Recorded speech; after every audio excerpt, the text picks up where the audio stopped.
நாம இன்னைக்கு பார்க்கக்கூடிய டெஸ்ட் HbA1c டெஸ்ட், அதாவது கிளைகேட்டட் ஹீமோகுளோபின் டெஸ்ட். இது எதுக்காக நம்ம பார்க்கறோம்னா சுகர் ஆவரேஜா நம்மளுடைய பாடியில எவ்வளவு சுகர் இருக்கு 3 மந்த் ஆட்டு, அதாவது முன்னாடி ஒரு 3 மந்த்ஸ் ஆட்டு நம்மளுடைய பிளட்ல நம்மளுடைய பாடியில எவ்வளவு சுகர் இருக்கு, நம்ம டயபெட்டிக் பேஷண்ட் தானா என்னன்னு சொல்லிட்டு கன்ஃபார்ம் பண்ணதுக்கு தான் இந்த டெஸ்ட் பார்க்குறோம். இப்போ நம்ம வந்து நார்மலா fasting blood sugar, PP blood sugar நம்ம லேப்ல பார்ப்போம். அது எதுக்காக பார்க்குறோம்னா அன்னைக்கு நம்மளுடைய பாடியில எவ்வளவு சுகர் இருக்குன்னு பார்க்கறதுக்காக நம்ம அந்த டெஸ்ட் பார்க்குறோம். ஆனா இந்த டெஸ்ட் எதுக்காக பார்க்குறோம்னா 3 மந்த்ஸ் ஆட்டு நம்ம பாடியில ஆவரேஜா எவ்வளவு பிளட் சுகர் இருக்குது. அதாவது இன்னைக்கு நம்ம வந்து ஃபாஸ்டிங் பிபி பார்த்தோம்னா நமக்கு ரிப்போர்ட்ல வந்து ஹை பிளட் சுகர் இருந்தா நம்ம டயபெட்டிக் பேஷண்டான்னு கேட்டா இல்ல, அன்னைக்கு நம்மளுடைய உடம்புல ஹை அமௌண்ட் ஆஃப் பிளட் இருக்குன்னு சொல்லிட்டு சுகர் இருக்குன்னு சொல்லிட்டு அர்த்தம். ஆனா நமக்கு கன்ஃபார்ம் பண்ணணும் நம்ம டயபெட்டிக் பேஷண்டா இல்லையான்னு சொல்லிட்டு கன்ஃபார்ம் பண்ணணும்னா நம்ம பார்க்குற டெஸ்ட் வந்து HbA1c டெஸ்ட்.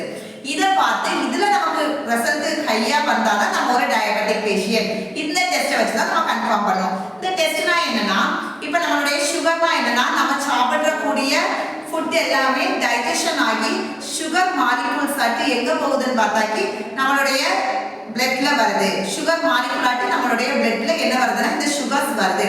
இந்த சுகர் என்ன ஆகும்னா நம்மளுடைய பேன்க்ரியாஸ் என்ன செய்யுதுன்னா இன்சுலின் ஹார்மோனை உற்பத்தி பண்ணுது. அந்த இன்சுலின் ஹார்மோன்ஸ் அந்த சுகரை என்ன செய்யுதுன்னா எனர்ஜி ஆட்டு ஒவ்வொரு செல்ஸுக்கும் ஒவ்வொரு ஆர்கன்ஸ்க்கும் கொண்டு போகுது, எனர்ஜி ஆட்டு கொண்டு போகுது. ஆனா இது கிளைகோலேட்டட் ஹீமோகுளோபின் என்னன்னா நம்மளுடைய சுகர் மாலிகூல்ஸ் என்ன ஆகுதுன்னா ஆர்பிசில இருக்கக்கூடிய ஹீமோகுளோபின்ல போய் அட்டாச் ஆகுது. அதாவது ஆர்பிசிங்கிறது என்னது, நம்மளுடைய ரத்த சிவப்பணுக்கள். நம்ம ரத்த சிவப்பணுக்களுக்குள்ள இருக்கக்கூடிய பிக்மெண்ட் என்னது, ஹீமோகுளோபின் பிக்மெண்ட். ஹீமோகுளோபின் பிக்மெண்டோட ஃபங்க்ஷன் என்னன்னு பார்த்துட்டோம்னா நம்மளுடைய லங்ஸ்ல இருந்து வரக்கூடிய நம்மளுடைய மூச்சு காசுல இருந்து வரக்கூடிய ஆக்சிஜனை ஒவ்வொரு செல்ஸ்க்கும் ஒவ்வொரு டிஷ்யூக்கும் சப்ளை பண்ணிட்டு அங்கேருந்து வரக்கூடிய வேஸ்ட் கேஸான கார்பன் டை ஆக்சைடை வெளியேற்றுது. அதுதான் இந்த ஹீமோகுளோபினோட ஃபங்க்ஷன். இந்த ஆர்பிசியோட வாழ்நாள் எவ்வளவுன்னு பார்த்துட்டோம்னா 120 டேஸ் இருக்கும். அதாவது 90 to 120 டேஸ் தான் நம்மளுடைய உடம்புல இது உயிர் வாழும் ஆர்பிசி செல்ஸ். இந்த ஆர்பிசி செல்ஸ்க்கு உள்ளாடி இருக்கக்கூடிய பிக்மெண்ட் தான் Hb, அதாவது ஹீமோகுளோபின் பிக்மெண்ட். இந்த ஹீமோகுளோபின் பிக்மெண்ட்ல இந்த சுகர் மாலிகூல்ஸ் என்ன ஆகுதுன்னா பைண்ட் ஆகுது. பைண்ட் ஆகும்போது அது உருவாக்கக்கூடியதான் கிளைகோ ஹீமோகுளோபின், அதாவது HbA1c டெஸ்ட். இந்த ஆர்பிசியோட லைஃப் ஸ்பேன் என்னது 90 to 120 டேஸ், அதாவது 3 to 4 மந்த்ஸ். அப்ப நம்ம இந்த கிளைகோ HbA1c டெஸ்ட் பார்க்கும்போது நமக்கு கடந்த 3 மாதங்களாட்டு நம்ம உடம்புல எவ்வளவு சுகர் இருந்துச்சு அப்படின்னு ஆவரேஜ் ரிப்போர்ட் கொடுக்கறதா HbA1c. அதாவது fasting blood, PP blood test பார்த்தோம்னா நமக்கு இன்னைக்கு எவ்வளவு நம்மளுடைய சுகர் நம்ம பிளட்ல இருக்குன்னு ஐடென்டிஃபை பண்ணலாம். இந்த டெஸ்ட் எதுக்காக பண்றோம்னா கடந்த 3 மாதங்களாட்டு நம்ம உடம்புல சுகர் லெவல் எப்படி இருக்கு, ஆவரேஜா இருக்கா, அல்லது கண்ட்ரோல் ஆயிருக்கா, அல்லது கூடி இருக்கா, அல்லது சுகர் வரதுக்கு வாய்ப்புகள் இருக்கா அப்படின்னு சொல்லிட்டு பார்க்கறதா HbA1c டெஸ்ட். A1c டெஸ்ட்டுக்கு இன்னொரு நேம் எல்லாம் என்னன்னா A1c டெஸ்ட்னு சொல்லுவோம். கிளைகோ ஹீமோகுளோபின், அதாவது குளுக்கோஸும் ஹீமோகுளோபின் ஜாயிண்ட் ஆகுறத நம்ம பார்க்குற டெஸ்ட்னால கிளைகோ ஹீமோகுளோபின் டெஸ்ட்னு சொல்லலாம். கிளைகேட்டட் ஹீமோகுளோபின் டெஸ்ட்னு சொல்லுவாங்க, கிளைகோசிலேட்டட் ஹீமோகுளோபின் டெஸ்ட்னு சொல்லுவாங்க. இந்த நேம் வச்சு நம்ம என்ன சொல்லுவோம்னா HbA1c டெஸ்ட் நம்ம சொல்லுவோம். நம்ம வந்து டயபெட்டிஸ் டிசீஸை வந்து நம்ம கன்ஃபார்மா நம்ம வந்து ஒரு 35-40 இயர்ஸ் ஆனா ஒரு வாட்டி நம்ம HbA1c டெஸ்ட் கண்டிப்பாக பார்க்கணும். அது அதிகமாச்சு நம்ம டயபெட்டிக் இருந்தோம், நம்ம அதை கண்ட்ரோல் பண்ணாம ட்ரீட்மெண்ட் எடுக்காம ஃபுட் கண்ட்ரோல் எதுவுமே இல்லாம இருந்தோம்னா நமக்கு வந்து ஹார்ட் டிசீஸ் வரதுக்கு வாய்ப்பு இருக்கு, கிட்னி டிசீஸ் வரதுக்கு வாய்ப்பு இருக்கு, நர்வ் டேமேஜ் வரதுக்கு வாய்ப்பு இருக்கு, ஐ டேமேஜ் எல்லாம் வரதுக்கு வாய்ப்புகள் இருக்கு. HbA1c டெஸ்ட் யாரெல்லாம் பார்க்கணும்னா ஓவர் வெயிட்டா இருந்தாக்கி, ரொம்ப குண்டா இருக்கிறவங்களும், அப்புறம் ஹை பிளட் பிரஷர் இருக்கிறவங்க, அப்புறம் ஹிஸ்டரி ஆஃப் ஹார்ட் டிசீஸ் ஃபேமிலியில யாருக்காவது இருந்தாலும், அடுத்த வந்து டயபெட்டிஸ் ஃபேமிலியில யாருக்காக இருந்தாலும், நம்ம பிசிக்கலி இன்ஆக்டிவா நம்ம எந்த ஒரு எக்ஸசைஸ் பண்ணாம நம்ம எங்கேயோ போகாம அப்படியே இருந்தாலும், அடுத்த உமனுக்கு வந்து PCOS ப்ராப்ளம் இருந்தாலும், அல்லது 45 இயர்ஸ்க்கு மேல இருந்தாலும் நம்ம ஒரு வாட்டி இந்த HbA1c டெஸ்ட் நம்ம கண்டிப்பாக பார்க்கணும். ஏன்னா ஆவரேஜா நம்ம தெரிஞ்சு வச்சுக்கலாம் நமக்கு சுகர் இருக்கா அல்லது சுகர் வரதுக்கு வாய்ப்புகள் இருக்கா, அது நம்ம வந்து ஆவரேஜா HbA1c டெஸ்ட் வச்சு நம்ம ஒரு வாட்டி கன்ஃபார்ம் பண்ணிக்கிறது ரொம்ப நல்லது. A1c எப்ப நம்ம பார்க்கணும் அப்படின்னு பார்த்துட்டோம்னா நம்ம ஹெல்த்தியா இருக்கோம், நமக்கு டயபெட்டிஸ் கிடையாது, ஆனா 45 இயர்ஸ் ஆயிடுச்சுன்னா நம்ம இயர்லி ஒன்ஸ் நம்ம கண்டிப்பாக என்ன செய்யணும், HbA1c டெஸ்ட் பார்த்துக்கணும். அப்புறம் ஹெல்த்தியா இருக்கும். ஃபேமிலி ஹிஸ்டரி நம்ம அம்மா அப்பா யாருக்காவது சுகர்ஸ் இருக்கு, ஆனா நமக்கு வயசு 35 ஆயிடுச்சுன்னா நம்ம இயர்லி ஒன்ஸ் கண்டிப்பாக HbA1c பார்க்கணும். ஏன்னா அம்மா அப்பாவுக்கு இருக்கும்போது நமக்கு வரதுக்கு வாய்ப்புகள் இருக்கு.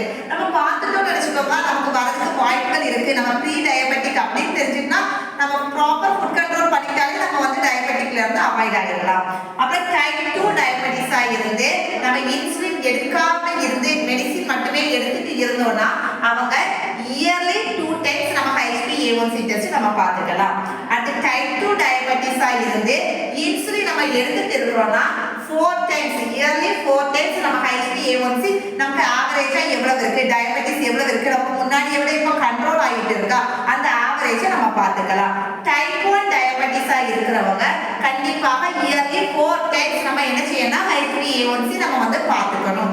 நம்ம டைப் 1 டயபெட்டிஸ்னா என்ன, 2 டயபெட்டிஸ்னா என்ன, டயபெட்டிஸ்னா என்னங்கறத நான் வந்து லிங்க்ல கொடுத்திருக்கேன், நீங்க பாருங்க.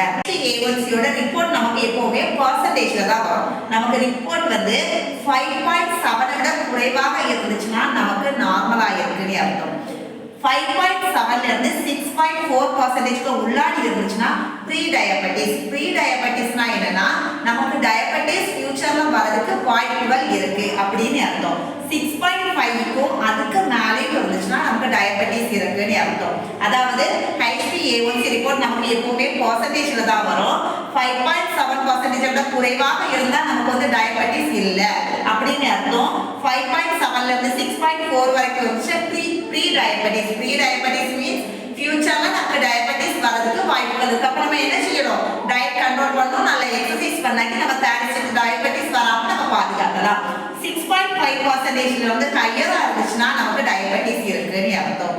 இப்போ HbA1c டெஸ்ட்னா என்னன்னா நம்மளுடைய உடல்ல ஆவரேஜா 3 மந்த் சுகர் லெவல் எவ்வளவு இருக்குன்னு பார்க்குற டெஸ்ட் தான் HbA1c டெஸ்ட். இது முக்கியமா எதுக்காக யூஸ் ஆகுதுன்னா நம்மளுடைய டயபெட்டிஸ் அதாவது சுகர் லெவல் நம்ம உடம்புல எப்படி இருக்கு, நமக்கு ஃபியூச்சர்ல வர வாய்ப்பு இருக்கா, அல்லது நம்ம டயபெட்டிஸ்க்கு மெடிசின் எடுத்து நமக்கு குறைஞ்சிருக்கா, டயபெட்டிக்ல இருந்து நமக்கு இந்த இதுக்கு வந்திருக்கா, குறைய வாய்ப்புகள் இருக்கா, அல்லது குறைஞ்சிருக்கா, அது எல்லாமே ஆவரேஜா பார்க்கறதா HbA1c டெஸ்ட். இது எப்படி ஆவரேஜா பார்க்குதுன்னா நம்மளுடைய ஆர்பிசில இருக்கக்கூடிய ஹீமோகுளோபின் பிக்மெண்ட்ல இந்த சுகர் மாலிக்யூல் வந்து அட்டாச் ஆகுது. அந்த சுகர் மாலிக்யூல் இந்த HbA அட்டாச் ஆகுற நேம் தான் கிளைகோலைட்டட் ஹீமோகுளோபின். அந்த கிளைகோலைட்டட் ஹீமோகுளோபின் அளவை நம்ம பார்க்கறது தான் என்னன்னா HbA1c டெஸ்ட்.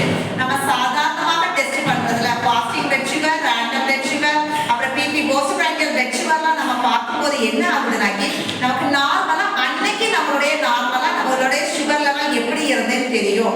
ஆனா இது பார்க்கும்போது கடந்த 3 மாசங்களாட்டு நம்மளுடைய சுகர்ஸ் எப்படி மெயின்டைன் ஆயிருக்கு, நம்ம பாடி சுகர்ஸ் எவ்வளவு மெயின்டைன் பண்ணிருக்கு, அதோட ஆவரேஜ் வேல்யூ நம்ம HbA1c டெஸ்ட்ல பார்க்கலாம். நம்ம இப்ப வந்து நமக்கு சுகர் இருக்குமோன்னு நம்ம ஒரு வாட்டி லேப்ல போய் டெஸ்ட் பண்ணி ஃபாஸ்டிங்லயோ போஸ்ட்பிராண்டியலையோ நம்ம டெஸ்ட் பண்ணி ஹையர் வேல்யூ வந்தோட நம்ம சுகர் இருக்குன்னு ஐடென்டிஃபை பண்ணக்கூடாது. அன்னைக்கு நமக்கு சுகர் இருக்குமா இருக்கும். ஆனா நம்ம HbA1c டெஸ்ட் கன்ஃபார்ம் பண்ணி கடந்த 3 மாசத்துல உள்ள ஆவரேஜ் வேல்யூவை நம்ம கன்ஃபார்ம் பண்ணும்போது மட்டும்தான் நம்ம டயபெட்டிக் பேஷண்டா இல்லையான்னு தெரியும். நம்ம 40 ஹெல்த்தியா இருந்தாலும் 45 ஏஜ் ஆயிடுச்சுன்னா கண்டிப்பாக ஒரு வாட்டி HbA1c டெஸ்ட் நம்ம எல்லாரும் பார்க்கணும். நம்ம ஃபேமிலி ஹிஸ்டரியில யாருக்காவது இருந்துச்சுன்னா அம்மா அப்பா யாருக்காவது டயபெட்டிஸ் இருந்தா 35 ஏஜ்க்கு அப்புறம் ஒரு வாட்டி HbA1c டெஸ்ட் பார்க்கணும். இயர்லி ஒன்ஸாவது நம்ம ஒரு வாட்டி பார்த்துக்கிட்டே இருக்கணும். Proper diet control, exercise